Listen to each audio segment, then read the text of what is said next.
anajiendeleza ana shida. Sasa nyinyi ndio mkatoa deposit? Yeah, tukatoa deposit kama nini. Then we had another kid also.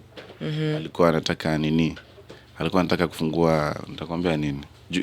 How do we call it? Juice parlor. Okay. Alikuwa anataka kufungua juice parlor. Aone venye atakuwa anajisaidia pia. Akijikumu kimaisha. Okay. So tukamsupport pia na the cooler box, tukampatia also another financial support.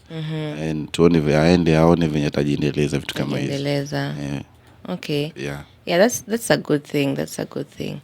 And just to also nikutue katika hiyo area ya organization, let's come to you as Balozy, because I've interacted with so many people who have also shared that you speak so much, ama you advocate so much matters to do with mental health.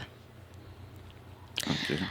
And I feel like that is a very important thing that it's needed to be talked about, especially right now, with young people going through hizi vitu zote. Na pia naona ni kitu ambacho ni kiko sawa kwa wakati huu, kwa sababu ukiangalia vitu ambavyo mnafanya kama organization, mara nyingi pia wale watu ambao wanakuja pale wasiposaidika, kama wewe unasema mtu ako na 5 bob na anafaa ajiangalie, kuna mtu anataka kununua pikipiki, sometimes if they don't get what they are looking for, hapo unapata kuna depression, kuna hizo mental issues. So just for you to take us through your reason for advocating ama for creating awareness and support, ilikuwa nini ilisababisha paka ukasema no, I need to talk about this issue, I need to speak loud about the mental health issues? Okay, mimi kila kitu changu kina historia. Hiyo historia ndio tunaitaka. So way back in high school, siku moja nimekaa tu pale, I think I was around, nilikuwa form 2, not form 2, form 1, no, not form 1 actually, form 2. So nimekuwa form 2, nimekuwa tu pale nimekaa. So one of the teachers came, nilikuwa nimekaa tu hapa naangalia. Then kulikuwa na hii program ilikuwa inajiita the CDC. Mimi ikifika high school sikusoma huko. Nilipelekwa nyumbani, niliambiwa utaribika huko. Unajua akili ya wazazi.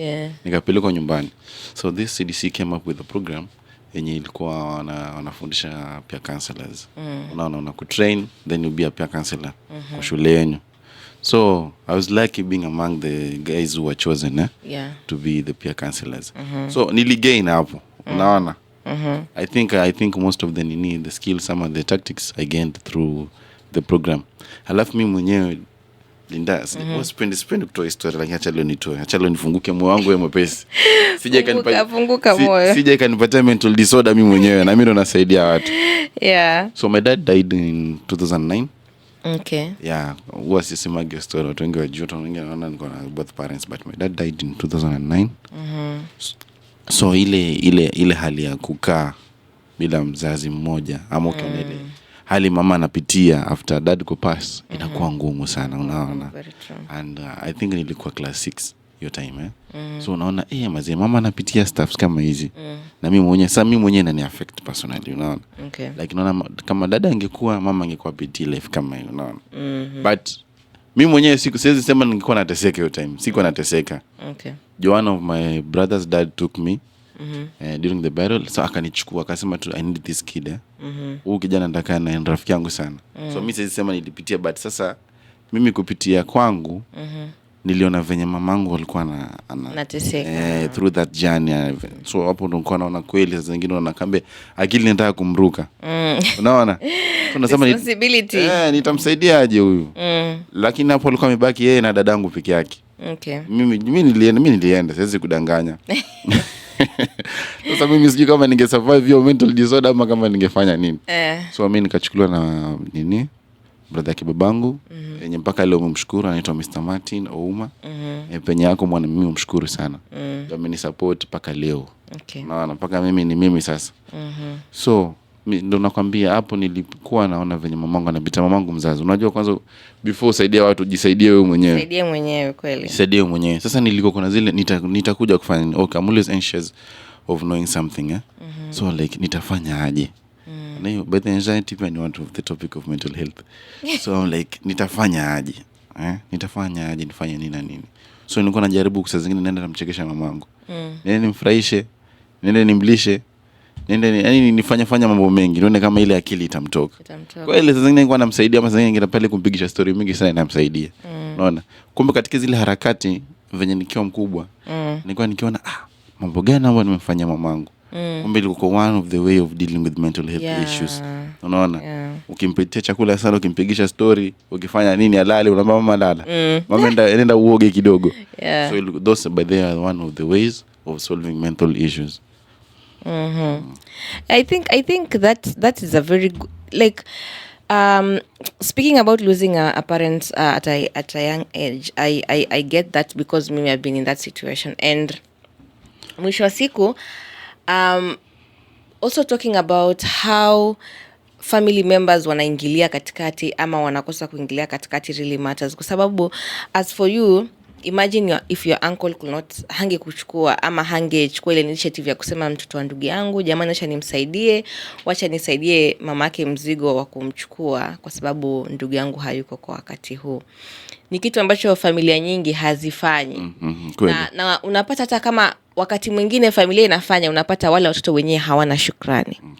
So mwisho siku lazima wewe kama familia mjaribu kuangalia vile mtasaidia wale watoto, na nyinyi watoto ambao mnasaidiwa mnakuwa na ile shukrani kusema si haki yangu mimi kupata hii usaidizi kutoka kwa mandugu zake baba yangu ama mama yangu, lakini nimepata, acha niwashukuru na niseme asante.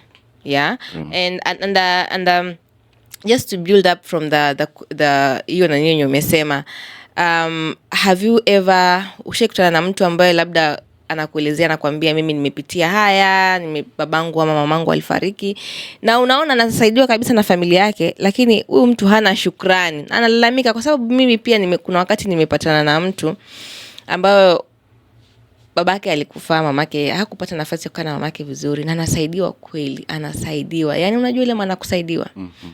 Anaanguka shule, anaambiwa watamlipia repeat tena, nakataa, wanamsaidia, wanamtafutia kazini ya kai.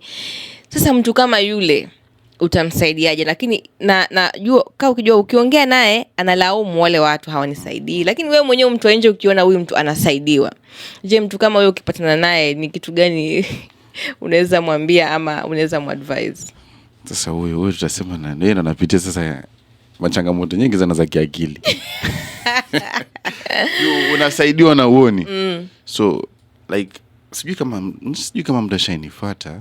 Una one role of a peer counselor, tuliambiwa usifuata mtu. Acha mtu akufuate. Unaweza fuata mtu aone kama unamchunguza maisha yake. Kweli. Unaona? So let this guy follow you, akuelezee. Unaona? Akueleze nini anapitia, then uone vile utamsaidia. But nimeshuhudia watu kadhaa. Unapata mtu tuseme mtu ametolewa nyumbani na ndugu zake. Ametolewa nyumbani na ndugu zake, amekuja afundishwe kazi ama supportiwe kila kitu. Lakini mtu kama yule, I think ni ujana inasumbua sana. Hasa sisi vijana. Ni ujana unatusumbua sana. Unapata mtu anakuwa provided with everything, absolutely everything, But sasa unashangaa ni nini? Na anaongea mbaya. By the way, some of those guys really talk shit, wanaongea mbaya sana. So sasa zingine pia katika ile hali ya story, sasa zingine pia unajua uwezi enda tu direct kwa mtu. You can direct unakamba unamchunguza. Kweli. Unaona? So unaenda kama unapiga story naye. Lakini unalalamika, lakini mimi naona uko sawa. Then this guy will be like, nyinyi mnaona tu niko sawa, lakini namjua nini napitia ndani. So sasa zingine mimi husema before to judge. To judge, acha to balance both sides, tuone labda sawa kwa kiinje sisi tunaona anafanywa vizuri, lakini ndani ukilakiwa kule ndani kumbe anafanywa kinyama. Kweli. Unaona? So kulingana na mimi venye mimi mwenyewe kulingana na research zangu asizi judge. Mimi ni mtu wana balance both sides. Mimi hata sasa ndio nilete kesi. Hata wewe rafiki yangu vipi? Sitasikiza. Nitakusikiza tu vile, lakini nitakupa masikio, lakini haita niingie ile ndani mpaka nisikize both sides. Okay, sasa hiyo tuseme hiyo ndio sasa watu ambao wanajua history ya mental health sana ama si hivyo, ni ile unapata tuna judge sana. Unaona? Okay, by the nimeshuhudia, I've witnessed those stuffs, Kweli unaona mtu ananunua nguo, anapewa nini, kila kitu, lakini akiwa kule ndani unajua anaonyesha madhara gani. Unaona? Labda anapata matusi, labda anafanyishwa kazi mingi, alafu upate kama ile familia na watoto wawili na yeye ndo mgeni hapo, unaona? Hata kama tuko na utu vipi, kuna ile ushetani huwa inabaki ndani yetu kidogo tu, a little bit of it inabaki kidogo. So unapata jamaa msee anapitia changamoto mingi sana yenye sisi hatujui huko ndani.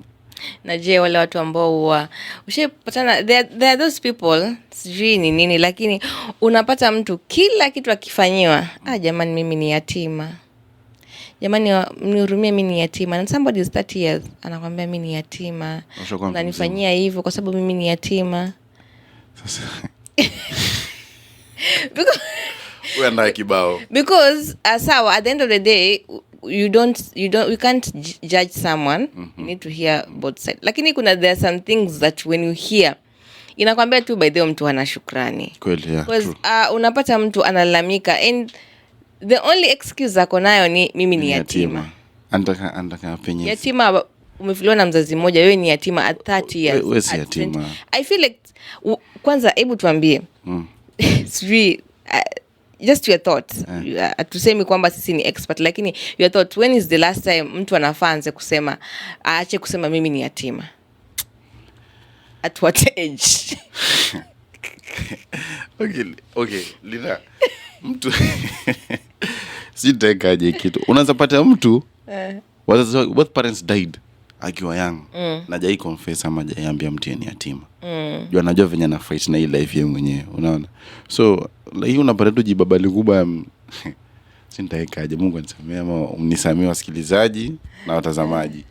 Unapata mtu ni mtu mkubwa kweli venye unasema. Ukimkosea tu kidogo tu anaenda kando anaanza kulia. Unanifanya kwa sababu mimi ni yatima venye umesema. Ati mimi ni yatima. Sasa mtu kama huyo, okay, what I know, kuna wale watu wanaishi out of sympathy ama pityness. Yes. Unaona? Yes. Ile tu anataka tu ahurumiwe. So wao wanatafuta the weakest part ama the weakest side. Na sasa wewe ukiishi before fanye kitu amue, wacha tumweke priority. Yatima, acha tu dini la yatima kwanza. Kama yatima. Hiyo ni makosa sana. Huwezi pata mtu mzima at an age of 30 unatuambia ukifanywa kitu wewe ni yatima. Kuna yatima, kuna watoto ambao hawajaona wazazi wao tangu wazaliwe. Unaona, wengine walitupwa, huyu atasema pia ni yatima. Wengine walitupwa, wengine wazazi wao walikufa. So but I think ni hao tu mijibaba mijimama mikubwa wanataka kusema nile wanaishi waone huruma sana. Yes. Which ni makosa by the ni makosa. Ni makosa sana. Ni makosa. And I think those people really need to go for counseling kwa sababu you have to detach yourself from some issues. Na mimi nadhani tu after 18 years, vinge tu wewe 18 years, hata kama wazazi wako, wewe si mtoto tena. Right. Na yatima ni mtoto ambaye amefiliwa na wazazi. Mtoto ambaye amefiliwa na wazazi. Sasa at 18 kindly people should stop talking about mimi ni yatima. I'm an orphan, kila kitu. Yeah, so wasikilizaji, I don't know where you are watching us from. I don't know where you are listening us from. We are having a good conversation with our guest today. Anaitwa Balozy Busy. That is his no name. Lakini kwa majina yake anaitwa Sylvester Odhiambo. Hiyo nyingine wasi Ochieng. Upende Ochieng, Odhiambo. Wewe inakupotea. Odhiambo is my surname, it's my late dad's name. Okay. Yeah. Ukituma tu pesa na kuja Odhiambo, ikujage Ochieng. So hiyo Odhiambo pia ni muhimu sana. Ni muhimu sana. Yeah, so yeah, tuko hapa ndani ya studio, we are having a good conversation, and if you're not following up, kindly follow up. Na tuko live Facebook today. You are not live on YouTube, but tuko ndani Facebook. Na just to read on the comment on our Facebook page, anaitwa Lexi Majira anasema mtoto mzuri wewe, asante sana. Na kuna mental disorder. Jamani, hiyo ni wivu. Kuna mwingine pia the same Lexi anasema sema tu Kisumu ndogo. Alishasema Kisumu ndogo. Alikuwa aishugarcoat, alikuwa anajaribu kuelezea story kuje paka akaitaja Kisumu ndogo. Anasema he is very powerful girl. Nilikosea. Msishikilie hiyo sana. Wish Brian Chira angekuwa achukue hii. Tuko na Maureen Atieno Oyugi anasema this is very powerful and good job Balozy Busy. Asante sana for your comments. Tunaziona, tunazisoma na pia tunajua kwamba mnatusikiliza sana. Na pia tuko on our Our WhatsApp, tumepata some messages. Tunaona kuna mmoja anasema mimi naitwa Brian kutoka Likoni, show naisikiza, naifuatilia, good conversation. Kuna mmoja anajiita kindly just wait, anajiita nani? Naitwa Humphrey, anasema hello, mimi ni Humphrey kutoka Msambweni, nasikiza show iko juu sana. Mental health ni jambo ambalo linafaa liongelewe sana. Asante sana Humphrey. Tuko na 2 hapa na jaribu kusoma chenye wamesema, sikipati vizuri. Anasema kwa maoni yangu mimi naitwa Musa kutoka Kisauni. Sababu kuu ya vijana kupenda kuhurumiwa ni kwa sababu hawajakuwa motivated enough, ama hawaishi na watu ambao wanawaambia ukweli.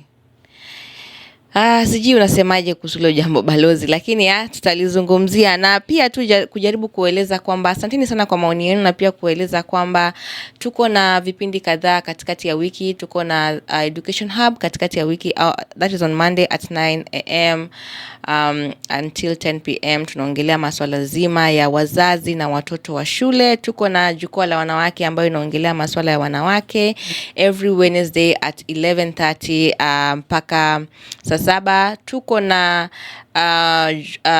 inaitwaje, vipindi tofauti ambavyo wewe kama msikilizaji ungefurahia kusikiza na kufuatilia. Just tune into our radio station, and we also have this show that is going on every Friday. It's called the Power Hour, whereby we bring leaders in our community to talk about issues that matters, and that's why we have Mr. Sylvester here to talk about the matters that really matters, and that is mental health and the leadership, especially when it comes to young people, how they take leadership roles and how they need to act as young people in the community. So keep on tuning into this radio station. If you want to listen more to our radio station, kindly dial just dial radio.or.ke. Utatupata pale, you will read our blogs. We also have blogs featured from our very able staff here at Dio Radio. Utapata maswala zima ambayo yamezungumziwa, ambayo labda tuliyaripoti hamkuyapata, tutapata pale kwenye blogs. Mtapata pia maswala mazima ya Dio Radio tunakaa vipi, tunaendelea vipi, nani ni staff katika radio hii, utawajua. Endelea kufuata na utapata mambo mazuri. Kuendelea tuna conversation, Mr. Sylvester. Yes. It looks weird kwa sababu nimezoea Balozy. Lakini kwa sababu tuko tu hapa, tunataka kukuita jina ya heshima ya kitambulisho, kwa sababu hatujui nani anataka kutuma pesa hapo, asija akashangaa mbona hajakuja Balozy. So just to continue with the conversation, and I just want to take you through the leadership side, especially you being a young person and being in leadership. Tuelezee tu kwa ufupi, what are the leadership role that you live by? You being a leader, kuna principle gani ambayo wewe kama kiongozi unaishi nayo, unasema mimi kama Balozy ni kiongozi, kuna hizi principle ambazo mimi nazifuata, ili tu kusaidia wale vijana ambao labda wameingia katika leadership sasa hivi na wangetaka at least kukuwa motivated, ama wale ambao wanatamani kukuwa leaders na wanatamani kukuwa na principle ambazo zitawasaidia katika uongozi wao. First ningependa kusema being a leader is not easy. It's not easy. Yeah, it's a huge task. It's a very huge task, by the way. Yeah. People see it, people take it as an easy thing, but it's a very difficult stuff. Because one major role of being a leader is that you should turn vision into reality. You see, you should be able to turn the vision into reality. But sasa, as much as tunatry hivyo, I say being a leader is not easy. Yeah. For real. Okay. Being a leader is not easy, and at the same time unaweza sema pia being a leader is easy. Yeah. Okay. Yeah.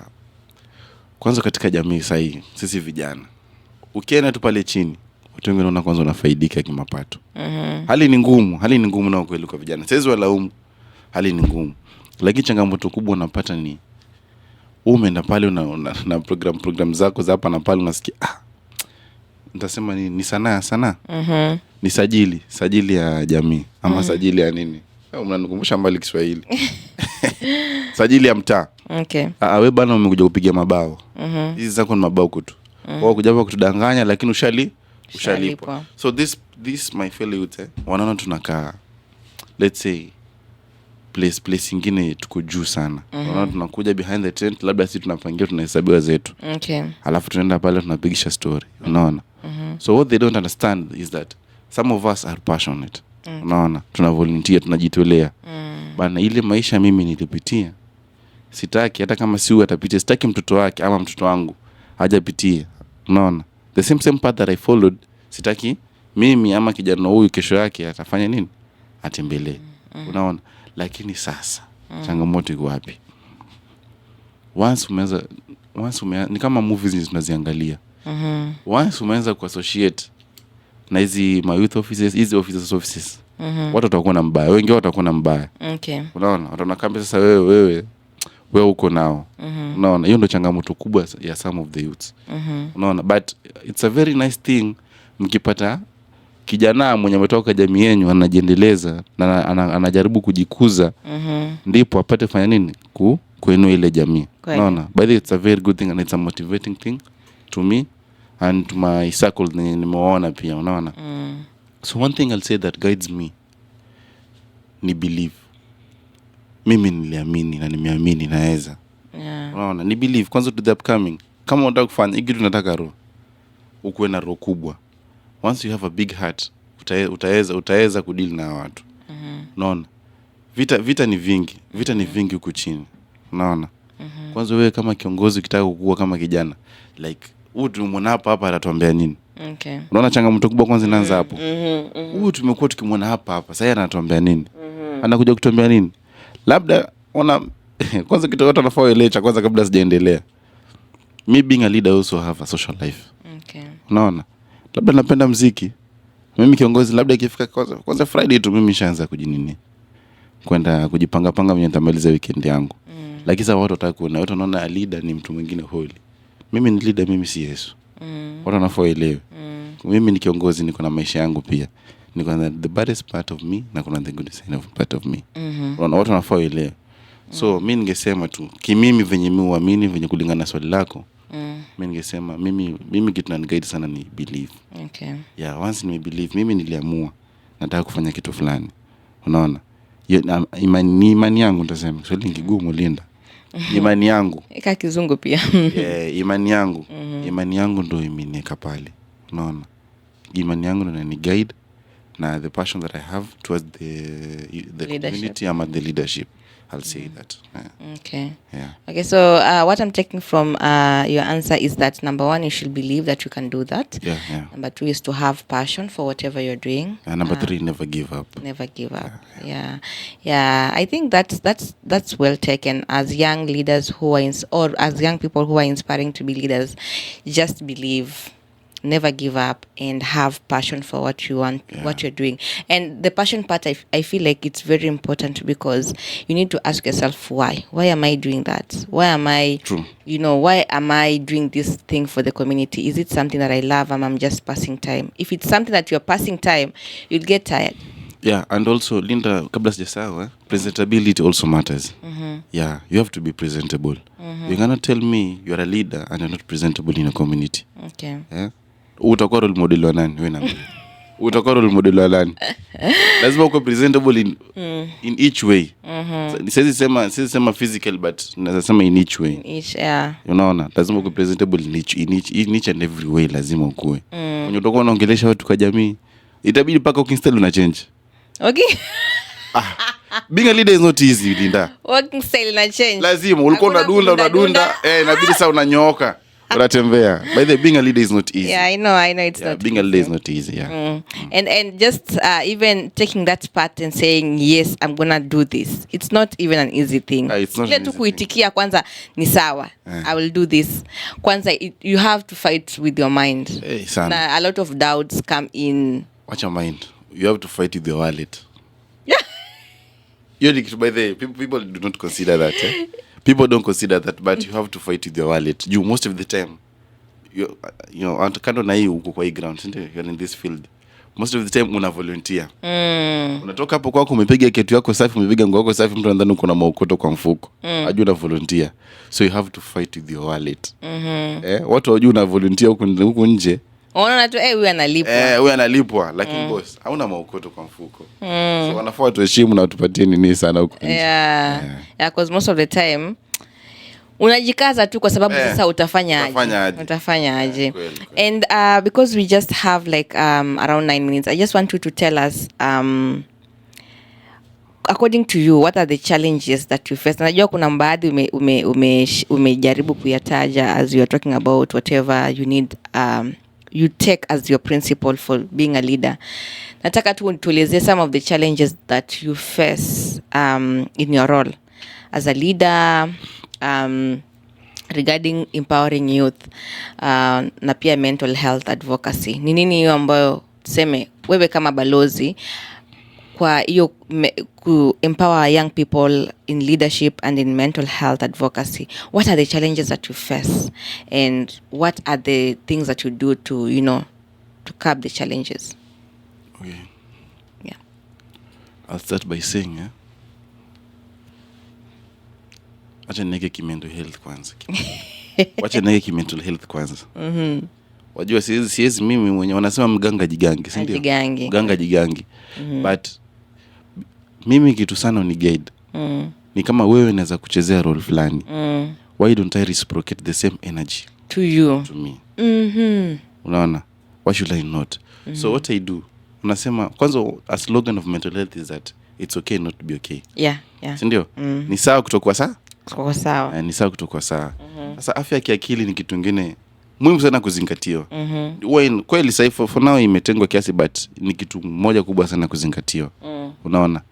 Mimi mwenyewe personally labda I'm fighting over depression. Unaona, mimi personally I'm fighting over depression, but nani atanisaidia? Okay. Hakuna mtu atanisaidia. Na sasa zingine nasema labda mimi mwenyewe najua njia ama mbinu. Venye nita tackle this issue. Unaona? So unapata nakula sana. Sasa zingine naenda nakula sana, sasa zingine nalala sana. Sasa zingine nafuafua sana. So najaribu kila njia ama kila mbinu venye nitafanya. So inalingana kama ni kwa depression ya nini. Unajua nilikuwa nakwambia hapo kuna one of the signs ni kama eating disorders. Unaona, unaweza pata umekaa na mtu anakula sijui vipi, unasikia na kukera. It really bothers you. But deep down mtu ana fight kitu. So it's either ako under mental health, it's either kuna hiyo mental issue ama kuna under mental illness. Okay. Unaona, Linda, people suffer out here. Yeah. People really suffer out here. So mimi kulingana mimi venye nakwambia. Mimi ni Mungu ananisaidia. Siwezi kudanganya. Mimi uzibattle mimi mwenyewe by the most of the time. Okay. Yeah, mimi ni yule mtu sipendi kushare vitu. Unaona, but it's bad. Unafaa kuwa na mtu mwenye unaweza share naye stuff zako. Itakusaidia by the it really help you. Yeah, okay. Ni ile saa zingine niko na trust issues, unapata naweza ambia mtu kitu then mtu atachukua kama it's my weakness. Okay. Unaona, tuna believe vitu kama hizo, of which it's not good. So unapata mimi nenda na lala, vile nakwambia, nakula, nafanya nini tena? Acha nikwambie vitu zenye mufanya. Mimi keep busy by the mufua. Mimi ufanya usafi hiyo time. Kama kitu kinanisumbua, mimi ufua by the mimi napita challenges mingi nile mtu awezenjua. Ufua. Mimi utakutana mimi nitakuchekea. Utajua nini inanisumbua. But mimi nasema hizo ni one way ama ways za mimi kufanya nini kuzifight. You see? So unapata challenges kama hizo zinanipata, lakini sawa, wacha nikae. Nitasaidia nani? Watu wananitegemea mimi, watu wanaangalia mimi, afu mimi pia nikaleta shida zangu. Kesho nitawaambia nini? Kesho utanifuata na usaidie kweli. Itakuwa kwa ngumu, you see? Okay, under leadership nitasema kuna changamoto kubwa. From both of the community na familia. Wanapata family pia na kuangalia. Huyu mtu anafanya vitu kama hizi kwa watu nje. Mbona kwetu afanye? By the way, hiyo ni major challenge kwa family. Watu wanasema family first, but saa zingine family first. Family itakuwa hapo kwa sababu yako. Lakini sasa watu nje pia ukiwasaidia wanasema usipowasaidia watasema unafanya nini, unazingatia familia yako. So unajipata kwa hapo katikati, you're stranded of which pia hiyo itakuwa affect mentally, unaona. So unapata mental issue inaji fix kwa kila kitu, unaona. So one challenge kubwa from the family side, from both family side na the entire community. Mimi upite changamoto kubwa saa zingine ile tu mtu hawezi but me I thank God niko na circle nzuri. By the may I have a good circle, sindio? You have a very good circle. Hiyo nakubali. Hiyo mshukuru Mungu, but I have a very good circle. Na pia mshukuru Mungu. So pia ni one of my circle. Yes. Kando na sasa unasumbua pana maswali, lakini you're one of my circle, of which I'm always happy. Unaona? Usikia raha sana kwanza. Unajua when you have a good circle with you, boss, you're blessed first. You're blessed. Ama wewe pia ni mtu mzuri sana kupiga mahesabu. Unaona, juu before niko kwa circle unaangalia like sasa mimi by the time sasa mimi usema ni God mimi usema ni God. Juu siwezi kwambia Linda ndaka nikukague nijue tabia zako nijue sijui nini yako mimi usema tu ni God na mingle with the right people. Unaona, by the networking is good. Watu wajuaga, watu wanasema yule ni kerere, unavinyora atakwambia yule ni kerere, but networking is good. Inakupatia circle moja safi. So challenge kubwa napata sana kwa vijana. Unaona, vijana wataona like huwa najifanya perfect sana, unaona. Sasa najifanya perfect, ile I'm trying to do what is right. I'm trying to do what is in me.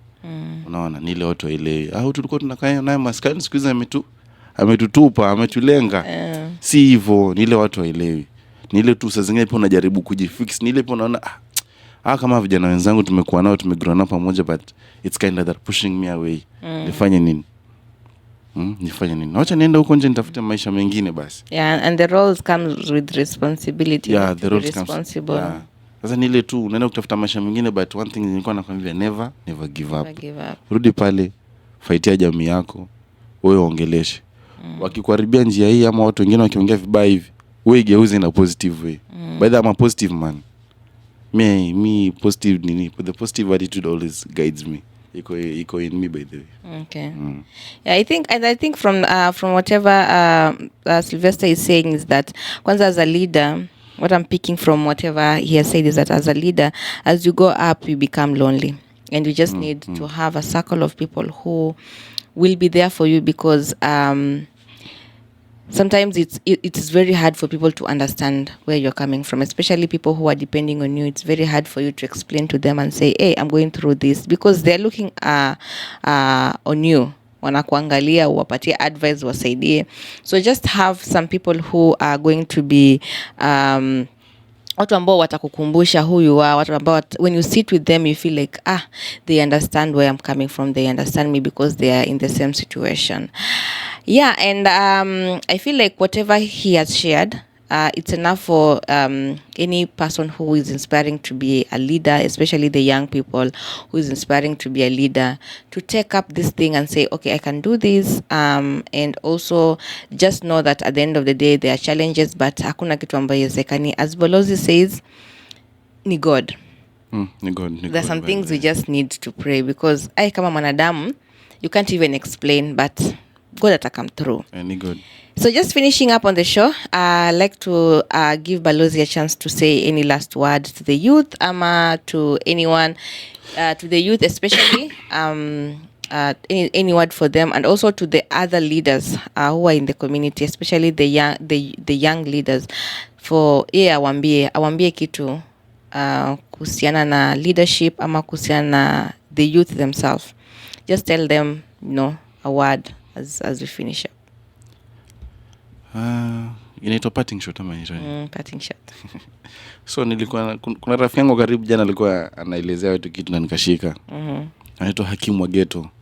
Ndio Mr. Omar Chai.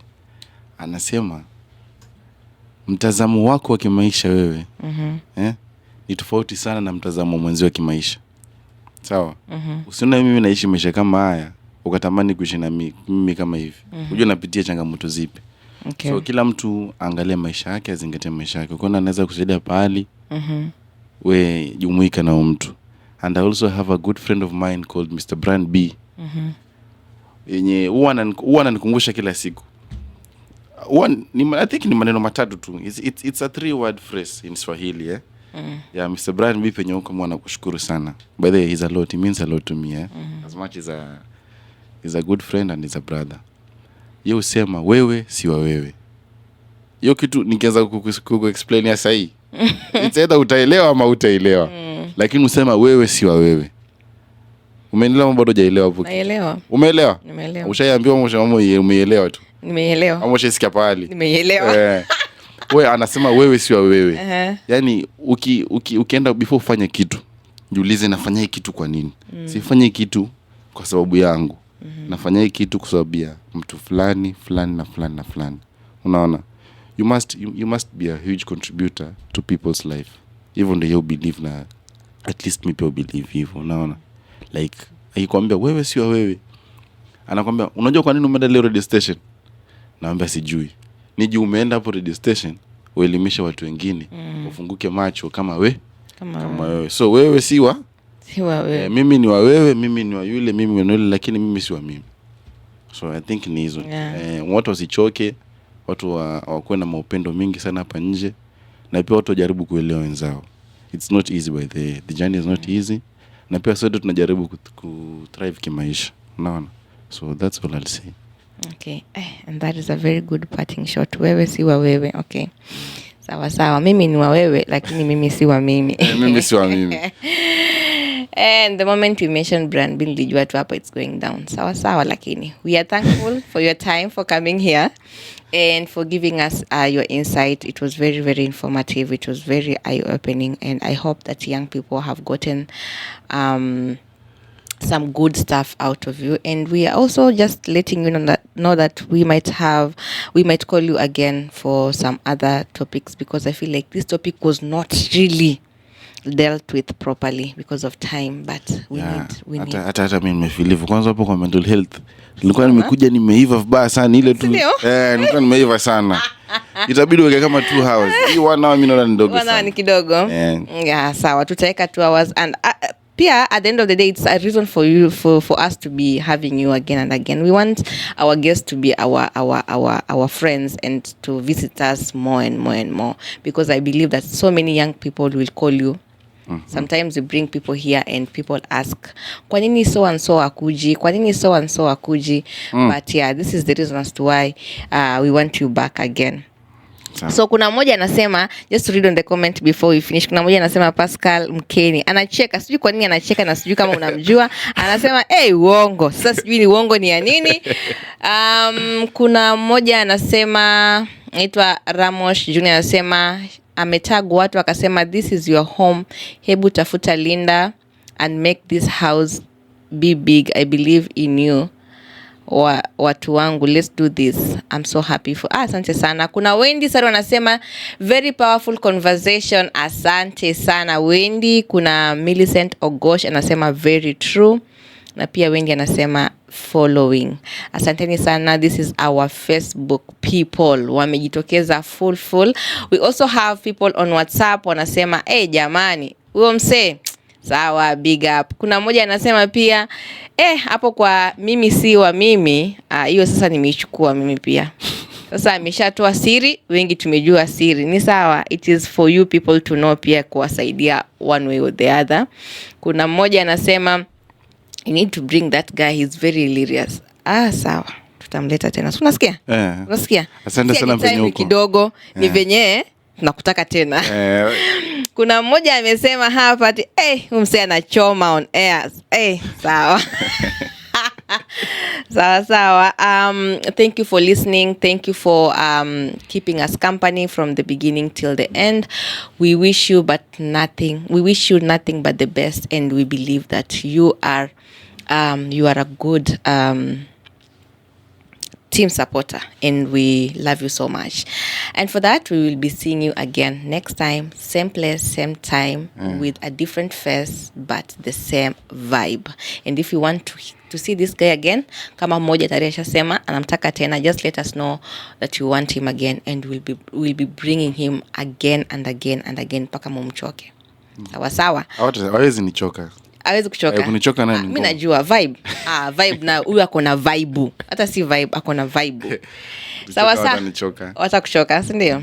Sawa sawa. Thank you, and we will be seeing you next week, same place, same time. Bye bye. Adios.